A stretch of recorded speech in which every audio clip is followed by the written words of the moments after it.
Good evening, good evening, good evening. Welcome from Neelam Saxena from India. What is poetry? Poetry is breath made visible in sound, a hush where unspoken truths take form. It gathers broken moments, soul unbound, and turns their quiet ache into a norm. Literary Warriors Group was founded in 2011 under the name of Poets and Writers Den from 2019. After having renamed it as Literary Warriors Group, it picked up real momentum in terms of spreading its wings by organizing quite a few online and offline meets. And today, you are all welcome to the 53rd International Poetry Meet. And we have a galaxy of poets today. Varsha Das and Sir S.S. Kumar from India, Nishi Chawla and Rupa Rao from USA, and yours truly, Neelam, also from India. Let me begin by introducing our talented poets. I'll first introduce Dr. Varsha Das. Dr. Varsha Das writes fiction, non-fiction, poetry, radio plays, and also for children in Gujarati, Hindi, and English, and translates from Bengali, English, Gujarati, Hindi, Marathi, and Oriya. Her journey as a writer started in her teens, and the first award she received was when she was 18 from the government of Gujarat. She is the recipient of several awards from organizations like Central Sahitya Academy, Gujarat Sahitya Parishad, Soka University, Japan, etc. Her poems, stories, and articles are included in several anthologies in India and abroad. Her latest book is a poetry collection, Kavita, which I have it here with me, which comprises her poems in Gujarati, Hindi, and English. She is the former acting director of the National Book Trust India, and after her retirement served as the director of National Gandhi Museum, New Delhi. And she's also the proud mother of Nandita Das, the beautiful, talented heroine whom we all love. So thank you, Varsha Das ji, for joining us. Thank you. Thank you. And let me now introduce Sir S.S. Kumar.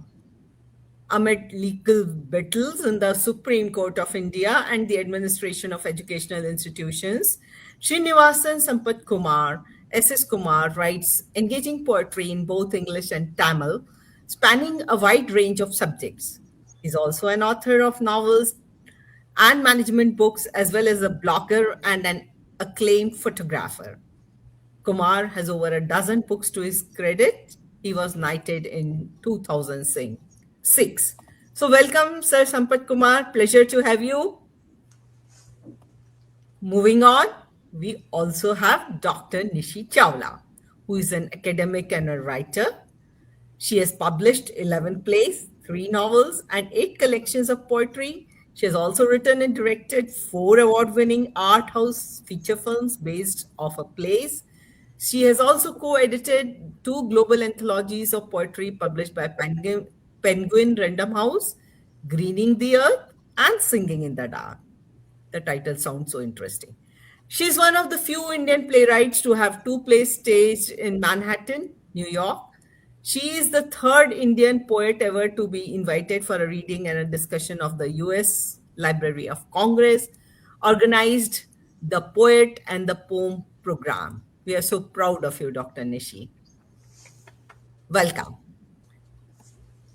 And let me introduce my partner, Rupa Rao. Rupa Rao holds an MBA with a law degree. She serves as an admin at LWG and is chief coordinator for International Academy of Ethics. She's featured in global poetry anthologies, magazines, and literary platforms. She enjoys hosting poetry sessions and author chats. She loves nature walks and yoga. She has written a biography, co-authored and curated 7 poetry anthologies plus 1 prose. She has also edited a novella and 3 poetry collection for writer friends. Welcome, Thank Rupa. you, Neelam. Thank you so much. And now it's my proud privilege to introduce our sweet, charming, lovely Neelam Saxena, hostess for the day. Neelam Saxena, with 80 books to her name, a triple Limca record holder soaring in literary fame, honored with Sohanlal Dwivedi, Premchand, Tagore's Poetic Award, Freedom Award, Setu Excellence, Rural Lifetime, her accolades roar.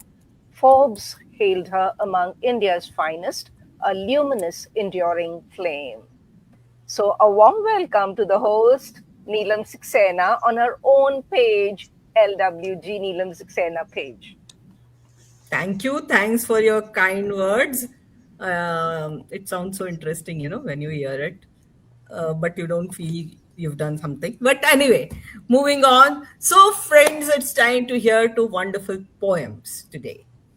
In round one, we would like to first invite Dr. Varsha Das. But before that, few lines. No walls can hold the wind's white prayer, nor fence the stars that cross the night. The earth is one, our breath we share, a borderless dream in shared light. Varshaji, do you echo these thoughts? Have you ever written any poems on it? If yes, we would love to hear one. Okay, thank you very much. So, this is from the same book, Kavita, and the title of my poem is When the Sand is the Border.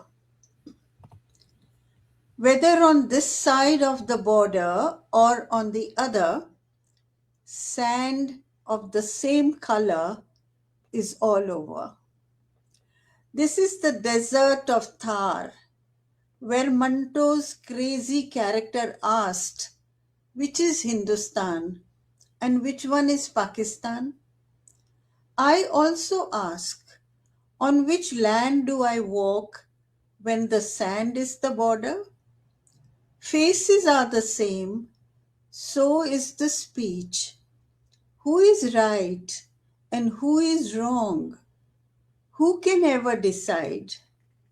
Sand flies from here and settles there. It freely moves like the clouds and the rain. No one can bind it. And yet, man draws lines, gets tied up by his own chains. I wish I can become a seed, and yet, I wish I can become a seed, get dropped from a sparrow's beak, and sprout anywhere, like the clouds, sand, and the rain on this side of the border or on the other side. This earth is ours, so is the air, water, and the sky. We do look many, but we are one, on this side of the border or on the other, or even on this side of the ocean or on the other. Thank you. That was such a wonderful poem, Dr. Varsha, with such a powerful thought. Yes, we Thank are you. all one. Yes, we Thank are you. all one. So, moving on, a few lines. Born owing more than life can pay, they trade their breath for daily bread. Chains hide as laws and words of clay, while hope walks barefoot, debt led. So, Sampat, you are a lawyer by profession and a poet by passion, besides so many wonderful hobbies that you have. It must often be that you might be writing poems on things that you see happening. Can you render one such poem which was born in such tender moments? Well, tender, I can't promise, but then gruesome sometimes reality is. And often I tend to write on issues what really shake you up, and mostly which I've really witnessed practically from my life. And one such poem is The Bitter Cane Fields, which is a true bitter story. The sugar canes stand taller than ever in vast tracts, dense as the hair on her head. She married the man who toils too in the same fields as his father for the little money his grandfather borrowed. Trembling, she stands before the unkind eyes. Do you know his grandfather borrowed and your husband is repaying? With a laugh, the gruff voice explains. Your son will be spared, as you shall have none. It does not ring a bell for the young girl, but the job is direly needed as she places her thumb on papers those she could not read. For a usual checkup, laid she is on the table. There she is relieved of her womb by these men. She cannot forever bear a child. She will not absent from work on those bloody days. She does not mind, as do many other women, as her son will not be a toiler in the sugarcane fields. The canes are sweeter for many and bitter for few. Thank you. That's such a powerful piece of poetry. When I first read this, I felt, see, these things still exist in the world. And we talk about so many big things. Yeah. Thank you, Sir Sampat, for this wonderful poem. Thank you. So let's move on. I stand on borrowed ground. Its story is deep. Where first songs named the rivers, hills, and sky. Their roots still hold the truths we fail to keep. A nation's conscience watching history pass by. You've written a lot about indigenous people, isn't it, Nishi? We would love to hear these poems from you today. One of them in this round, please. Thank you. This is from my eighth collection of poetry, indigenized, tribalized. Yes, I have, I think Sahitya Academy's journal, Indian Literature, has also published some of my poems on indigenous communities. I've taught at the University of Delhi for 20 years as a tenured professor, then 20 years at the University of Maryland, where I did teach some courses on indigenous communities. So, my kind of interest has always been sustained. I'm going to read to you a poem called The Cartographers of Loss. They map the land with footsteps, names unbroken like river veins, whispering syllables of rain and bone, until the ink of conquest rewrote the sky. First they came with questions, their voices clothed in barter, measuring the land in lengths of greed, asking where the forests ended, where the minerals bled from stone. Then they came with answers, fences driven into the ribs of earth, the air weighted with deeds and borders, as if paper could hold back the wind. The cedar split, the buffalo fell. The salt of the sea was christened with new names. In the red dust of Australia, a mother clutched the absence of her child, taken, renamed, reshaped in the mouth of empire. In the Amazon, an elder walked into a jungle. He no longer knew where the trees wore numbers instead of spirits. On the tundra, the caribou changed their path, searching for a world before fences. In the forests of Jharkhand, the Santhal woman ran her fingers along the earth's pulse, but where the sal trees once stood, now only chimneys puffed up smoke. In Bastar, the gaunt hunter traced his grandfather's bow, but the iron mines had swallowed the paths of his ancestors. The Narmada carried their songs once, until the dam silenced its voice, leaving villages drowned in mouths of progress. Across the ocean, the Cherokee walked, a trail of tears across their own land, their footprints vanishing under treaties that tasted of dust and betrayal. The Lakota prayed at Wounded Knee, where the wind still howled with the voices of the fallen. The Dine wove their stories into rugs, patterns of resistance hidden in the warp and weft of exile. And what of the songs? They curled at the edges like burning hide, pounded into silence beneath schoolyard desks, buried under church steeples that rang with another God's voice. Children were taught to say their own names, as if apologizing. Everywhere the rivers were forced backward, the earth stitched with pipelines and rails, the sky cleaved by turbines that did not know the language of winds. Yet the elders still touched the ground, listening for the heartbeat beneath. They hold stories in their hands, cupped like water, offering the past to mouths too young to remember their own echoes.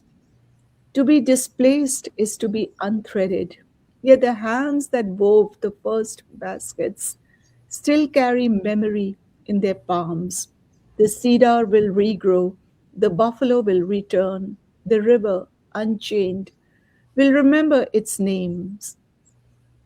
They cannot steal the footsteps. They cannot silence the earth. Even the wind, unsettled, still speaks in the old tongue. Thank you. That was very nice.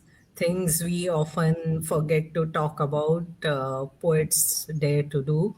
And that makes poetry very interesting and helps in remaking of society in some way or the other. So let's move on. The best place to live rent free. Guess where it stays.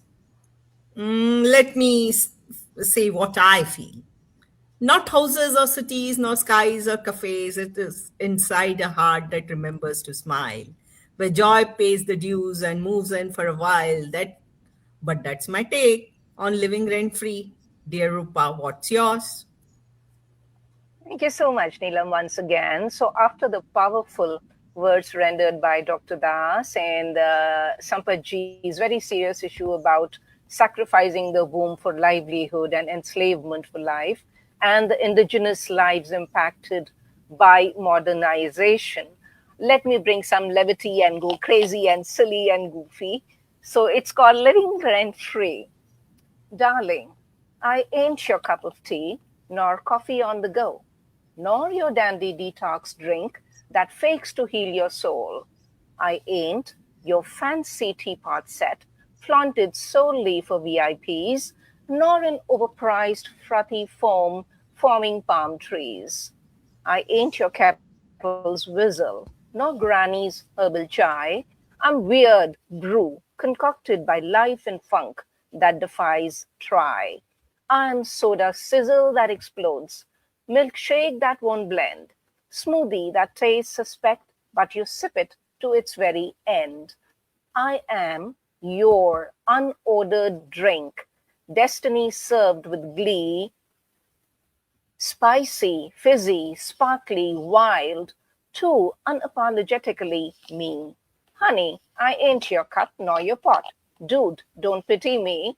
I'm the entire beverage aisle living in your head rent free. Thank you so much.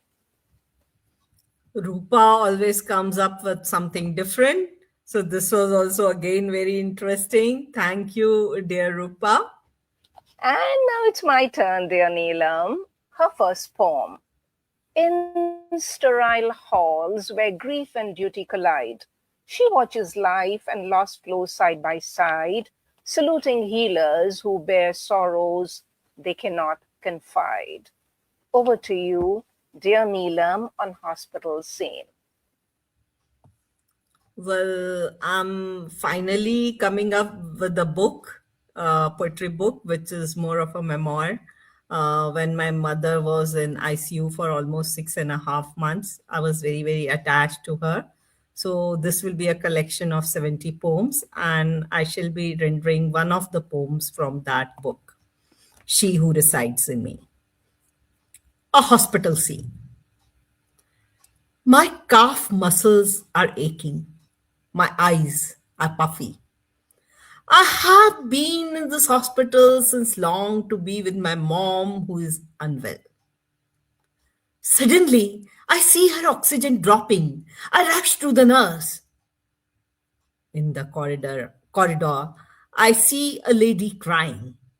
Apparently, she has either been told or she has understood that her husband will be no more. Her tears suffocate me. I want to comfort her, for I can measure the depth of her misery. However, at this moment, I have to hurry. No choice. I have to measure the depths of my own misery. I find no nurse. I ask the lady who cleans, pointing towards a cabin. She replies, "That lady is off." I can hear shrieks, the nurses comforting the relatives, at the same time ensuring others aren't affected. They have to be tactful. By now, I understand their vocabulary.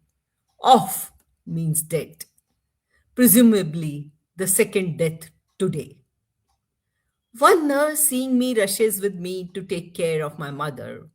The doctor follows, and I'm left wondering. I salute the doctors and the nursing staff who do the best as per their ability to bring cheer in the life of their patients. Is there anyone who can really measure the depth of the layers of their grief? Of course, they say that they get used to it, but do they really? Of course, they say that they get used to it, but do they really? So, this was my poem. Thank you. Nothing more painful than having to see your parent hospitalized and slowly slipping away. And it is a scary and a situation very difficult to grapple with. And your poem touches all of us. Thank you. Thank you so much, Rupa. So, our first round is over, and we are moving on to round two. Thank you, dear poets, for your lovely poems, which we are all enjoying this evening. I'm sure that the viewers who have joined are loving the poems, and those who shall join shall also find them interesting. We can already see comments from a lot of wonderful poets. Juhi says, can't get more versatility in one frame than this forum today. And Rupa Rao's comments are there. Rekha Drolia is there. So it's very encouraging to receive good comments from friends who watch and listen to our poems. We'll begin with round two.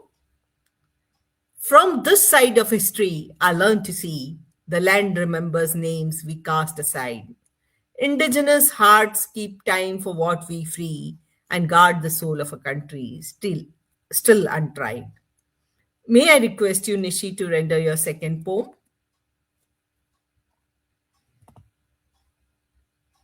You're on mute, dear Nishi. Yeah. Yes. This is a poem titled Infinite Hearth. Hearth. Hearth is not a beginning, not a roof raised upon beams, nor doorways swinging open to let you in. Older than timber, older than clay, threading through air, silent music between breath and stone. Precedes the first story told, endures beyond the last. Across India, Gond and Santhal smell wet earth after the monsoon. Sal forests open like green cathedrals, home, drumbeat of festivals, mahua flowers, ferment, honeyed drink. Painted walls, animals leap alive in pigment. The Beals courtyard, a cosmos of color, dot and line of continuity. Nagas listen for the longhorn at dawn, smell bamboo smoke curl from hearths, taste rice beer. Voices braided with hills echo like a second heartbeat. Khasi Hill hair rainfall, hollows of mountains, mossy steps slick with mist, beetle leaves fragrant beneath open sky, living root bridges swing, quiet strength, meso trace bamboo flutes along streams, laughter curving with clouds, fires crackle, stories of shifting hills, huts hum with remembrance. Todas feel velvet grass underfoot. Herd bulls graze beneath Nilgiri mist. Milk churned by hand whisper to the hills. Ceremonial embroidery folding sky into cloth. Home stretches across forest, plateau, river, hill. Landscape stitched, breath and ritual, ancestors moving between body and earth, across oceans. Dine home hums in four, sacred mountains, rust red glow at dawn, flute carried by desert wind, bitterness of juniper smoke rising to the sky. Sandstone holds warmth of the day, cooling as coyotes sing evening home. Akoma breathe belonging, mesa skin, tongues taste the salt of roasted corn, hands roughened by clay vessels. Remember the touch of generations. Inhale is tethered to the horizon. Exhale returns the sky to itself. Quechua whisper to Pachamama. Cold air in Andes stings lungs. Cocoa leaves on tongue steady for dialogue with mountains. Alpaca wool brushes skin, a second warmth. Chasqui runners' footfalls drum message through thin air, each step a prayer. Mapuche carry fire, their veins smoke of burning wood. Metallic tang of river fish on open flame, songs rising rough as the wind, defiant, ancestral, echoing in valleys that refuse silence. Far south and east, Aboriginal songlines sung with breath shake the Didgeridoo. Red dust coats soles of feet, sun tasting of iron in the mouth, waterholes gleam with sweetness beyond thirst. Each dune, stone, glimmering horizon, syllable in a hymn only earth remembers. Inuit knows home shifts with ice. Tongue tastes seal oil's depth, hands grip smooth curve, bone carved tool, drums through igloos, snow bright silence, aurora ripples, great spirits cloak, paint skies with green fire, not a dwelling, chorus of landscapes, convergence of skies, where the sacred listens. Footprints fuse with memory, language grows from the ground. To belong is to kneel with Beal brushstroke, to climb with a Quechua breath, to walk with Aboriginal song, to stand still with a Dine wind, to glide with Inuit silence, not place but presence, not structure but resonance, the fire in the bone, drumbeat of the earth's skin, taste of survival, smell of persistence, sound of voices unbroken, unbroken across tribes and time, a single infinite hearth. Thank you. That was very nice with such a beautiful imagery, and I love the choice of words. Thank you so much, Nishi. So, moving on, a few lines. In a poet's world, the ordinary gleams bright. Dust turns to stars in the hush of night. Every silence hums with a secret word, and even the unseen longs to be heard. Don't we, the poets, find the world of poems rather fascinating and even magical? Any poem on this theme, Sir Sampat? You are on Hi, mute. Yeah. hi again. There is a child in everybody, and we all think strange things, and hence this is more a surrealism, on surrealism, like you would say a combination of Harry Potter, J.K. Rowling's Harry Potter, and Salvador Dali kind of thing. The caption is "The Magic Wall." I'm searching for the old wall with flowery creepers. It's a magic wall, letting you in through its solid bricks, taking you away from the sadness, the melancholy, the lonesomeness, and the wants. I'm told that the other side is heavenly, or whatever that could be, with abundant food and joy. There are no worries, where the hummingbirds sing and dance around the honey filled flowers. I hear the water is pure. There are no plastics floating, and there is no toxic froth. The air is clean and sweet, where one can sleep sound. It is heaven on the other side of the wall. Now I see the thick brick wall, intact and solid as a rock. I hesitate and touch it with disbelief. My fingers effortlessly enter the buttery wall. I step in cautiously to see a bright world of music and mystic poets all around. Thank you. So wonderful, so wonderful. We also have mystic poets here today. So your poem is in complete synchronism with what we are doing today. So thanks once again. And moving ahead, a few lines. The ocean wears the sky in shades of blue. Its breathing tides speak secrets old yet new. Waves stitch soft silver on the endless shore and teach the heart to listen. Ask no more.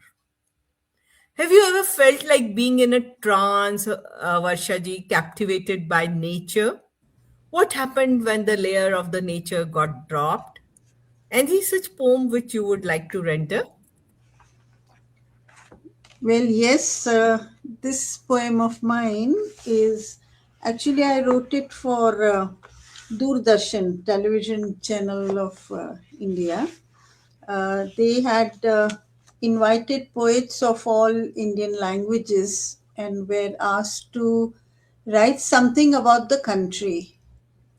So I wrote this one, and its title is In My Embrace.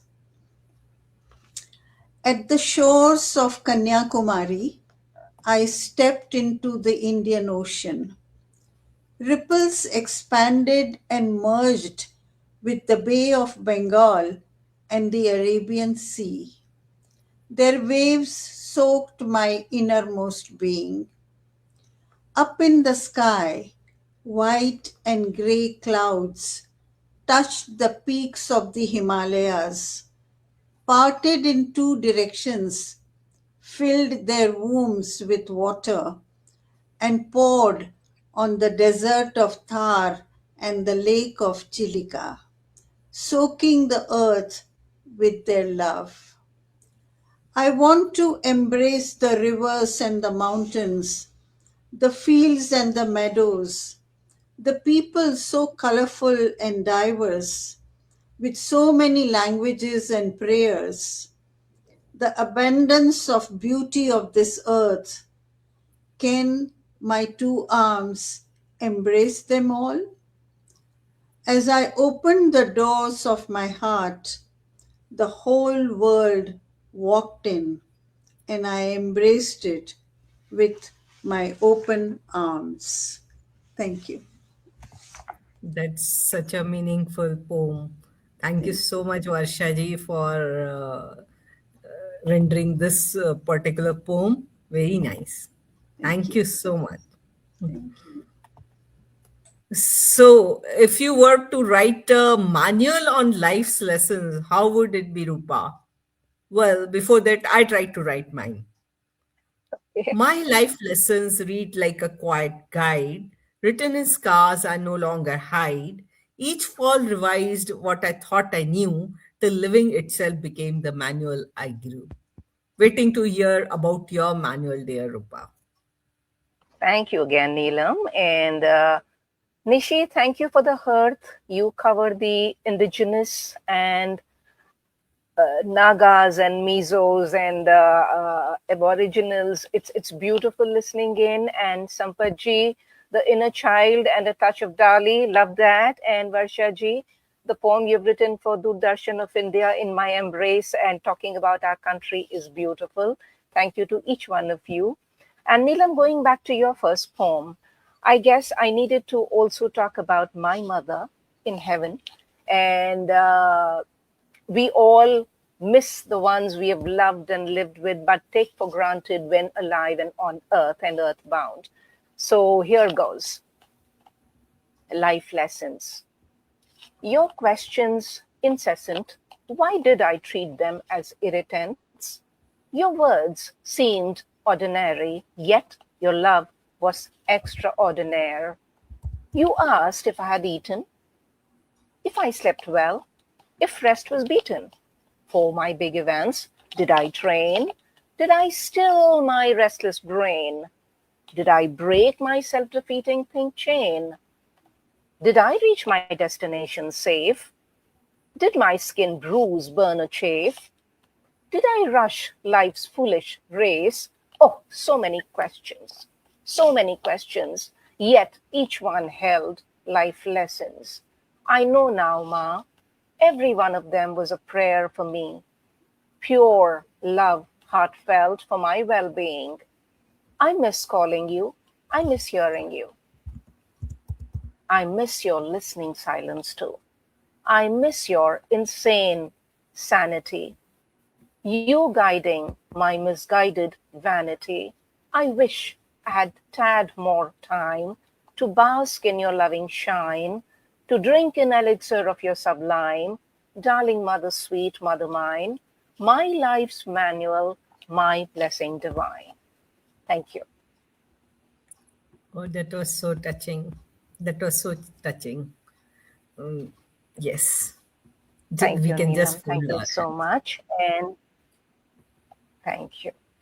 All of us have mothers and all of us have emotions, similar ones. And now it's my turn to invite you, Neelam, and to introduce your poem.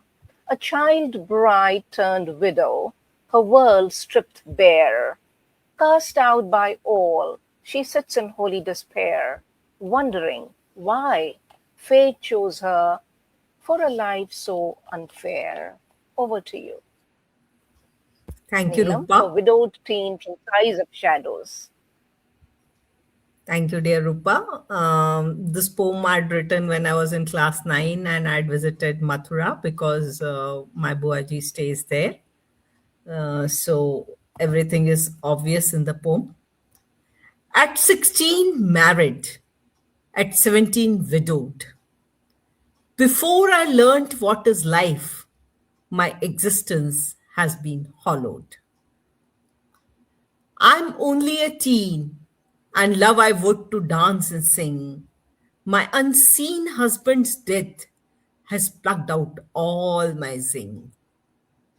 Vibrancy replaced by white, my head shaved, all hair gone. The lanes of my life murky and forlorn.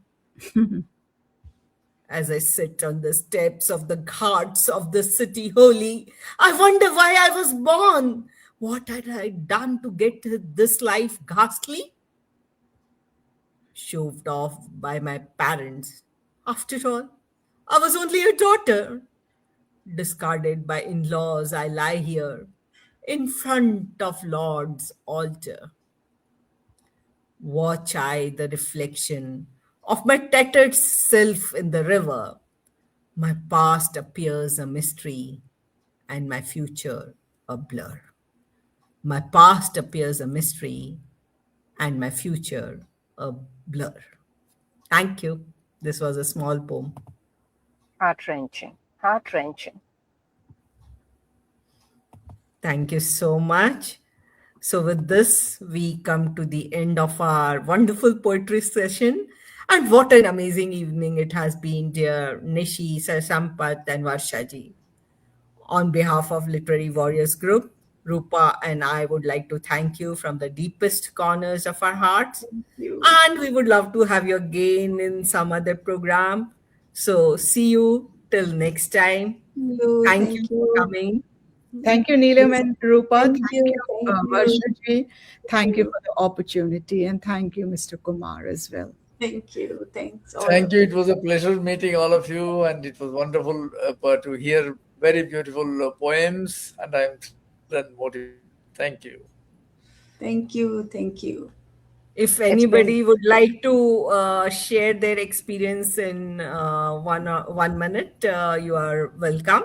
Let me begin with Varshaji. Well, I joined this for the first time, but I really enjoyed. And it was amazing to see the diversity of poems. Uh, so many subjects of daily life have been covered. And so there are emotions. Uh, each poem had emotion of a different kind. And we do have huge variety of emotions. So poem is the best medium to express them. That's what I feel. Thank you very much for making me the part of your group. Thank you. It was our pleasure to have you, Varshaji, and we'll keep inviting you in future too. Thank So, you. Nishi, would you like to say something? Uh, well, I think I can only have, been enlightened and emotionally and mentally kind of expanded my horizons by listening to such accomplished thinkers and poets. It's like the afterglow of ceremony. You mull and think about it, and I think like one thing's about the use of poetry. Sometimes it does feel redundant, as W.H. Auden said.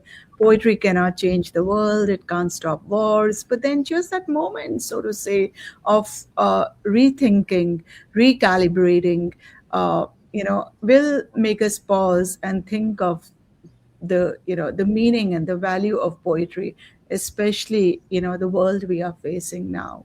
Well, time and again, poetry can stop us and make us reflect on how much we miss in the chorus of life, in this din and chorus of life. So thank So you very very well much. said. So very well said, Nishi. Poetry at least makes us think away from routine. Like all of us are so busy in our routine lives, but when we write or when we hear a good piece of poetry or story, we are indeed touched. Thank you. Sir Sampat, what would you like to say today? You're asking me? Yeah. yes, Yes. Yeah, it's you, yes. Sampaji. Well, this was for me a wonderful experience. I don't normally participate in poetry sessions at all Yeah. for the But you fear, all can't refuse us. for the fear that if what I write, it's like a gush that comes out, feelings which I just pen down, and they follow no grammar, no lines, no paragraph, nothing, no punctuations, no uppercase. My poems are just absolutely raw, naked, and feeling sometimes that. But then if it shakes me up, it shakes others as well. As I've my published books have got reviews which stun me. Then it starts, when I start reading them again. I don't read my poems also, but then, like you saw the sugar cane thing, which is something that when I walked into the sugar cane and found these kind of things happening, for a few days I was speechless and I was stunned completely. And therefore, we need to express and share our things and make the society aware, enlighten them, and to find solutions to each problems. Each poet is a monument of hope, let us say. And that's what we all are doing. And I'm very happy today. And thanks to Neelamji that she is the one who chose my two poems. And I'm extremely grateful to her. and to all of you for helping me, get new ideas and new motivation from all of you. Thank you. Thank you so much, Sir Sampath. And my dear friend Rupa, would you like to say something? Absolutely. Literary Warriors Group, which you put together, it reaches across the globe and puts the likes of us together across continents. We are sharing our thoughts, our emotions, and somewhere in some corner, I like to believe we are bringing a smile to someone, or maybe giving company to a lonely soul. And maybe we are one voice, but at one time, one step can be taken and one voice can become a movement. So it gives me a lot of pride to be a part of this family of poets and the fraternity of inkers and writers. Varsha ji and Sampath ji and Nishi and Neelam, I'm in awe of each one of you.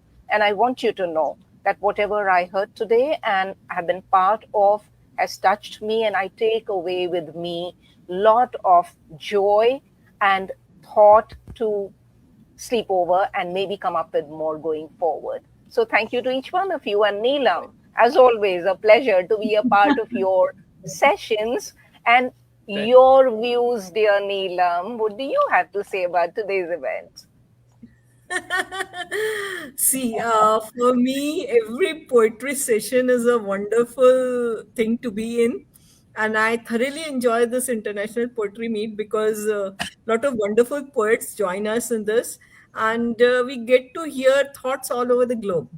Different people have different perspectives at times, and they feel about something which we might not have thought so deeply. So, something which gives my gray matter, a food for thought. I love it. So, and today's meet, I really, really loved. Every poem was so wonderful. So, I'm so grateful to Varsha ji, Sampath ji, and Nishi, and of course, Rupa. I can't thank my team members, so I won't thank you.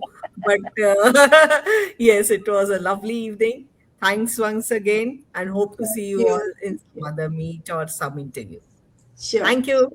Bye Thank bye. you. Thank Thank Bye, you. Good everyone. night. Bye. Namaste. Bye bye.